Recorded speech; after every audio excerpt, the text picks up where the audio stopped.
Hello, welcome to Hollywood Now and Then, and this is a special edition of Hollywood Now and Then because we're talking about the summer box office results. Well, it's the end of summer, it's the end of summer. Kids are ready to go back to the schools. What happened this summer at the box office? Well, let me tell you, the top story is that at not since 1999 and 2000 has a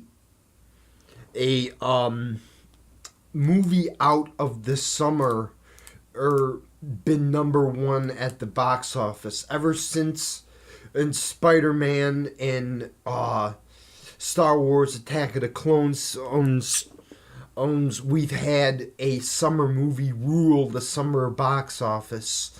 Yes, but not since 2001 and 2000, and when Lord of the Rings, and Harry Potter run supreme in the fall box office, and The Grinch and beat Mission Impossible 2 in the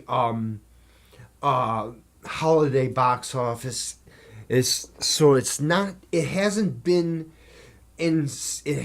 16 years since we've had a non-summer movie be a number one hit, and that is Beauty and the Beast. He's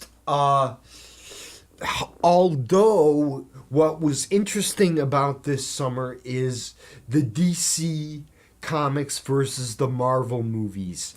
Is DC won the box office this year, surprisingly enough, with Wonder Woman, and it just passed the $400 million mark last week, and it's gonna continue to be that way. It looks like.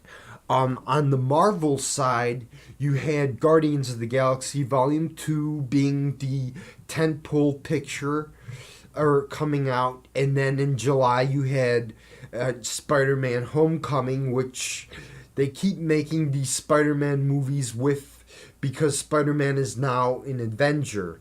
Or now, aside from DC and Marvel, there really wasn't any a potential surprise box office hit if you can't count out Baby Driver, which is an Edgar Wright film that is critically acclaimed and one of the best movies of the summer.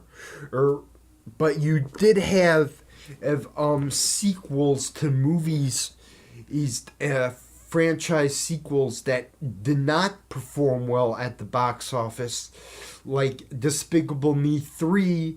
It did not pass the mark of Despicable Me 2. War of the Planet of the Apes, for example, did not beat Dawn of the Planet of the Apes.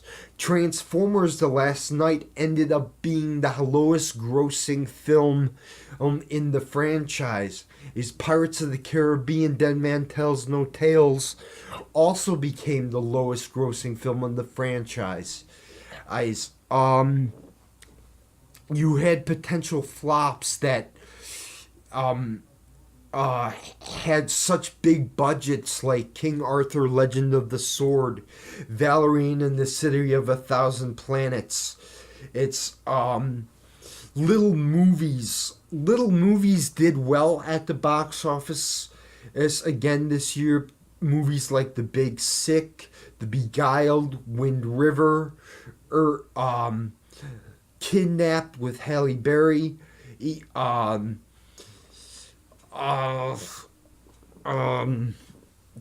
Beguiled,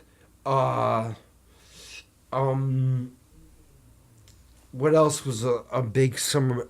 Alien Covenant did well. But those were smaller movies.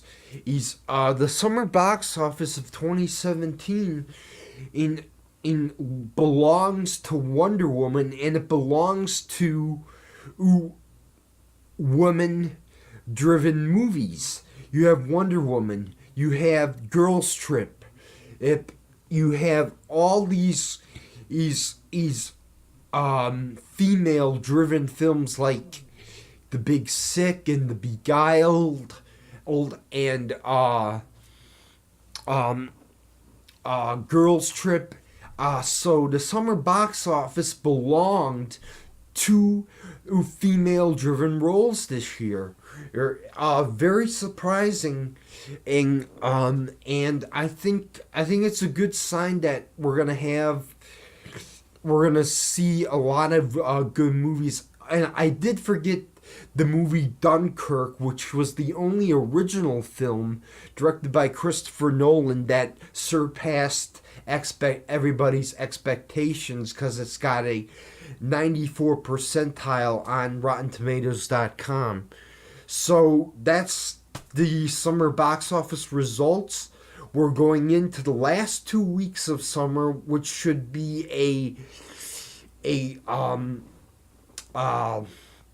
sort of a decline in summer box office as kids head back to school. We got Annabelle Creation, The Hitman's Bodyguard with Ryan Reynolds and Samuel Jackson, Logan Lucky, which will probably be a sizable hit depending on whether ticket buyers get into the movie as much, and the animated feature Leap.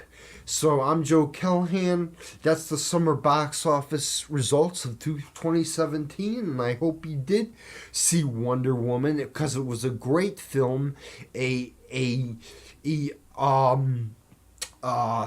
phenomenal film directed by a woman director by the name of Patty Jenkins.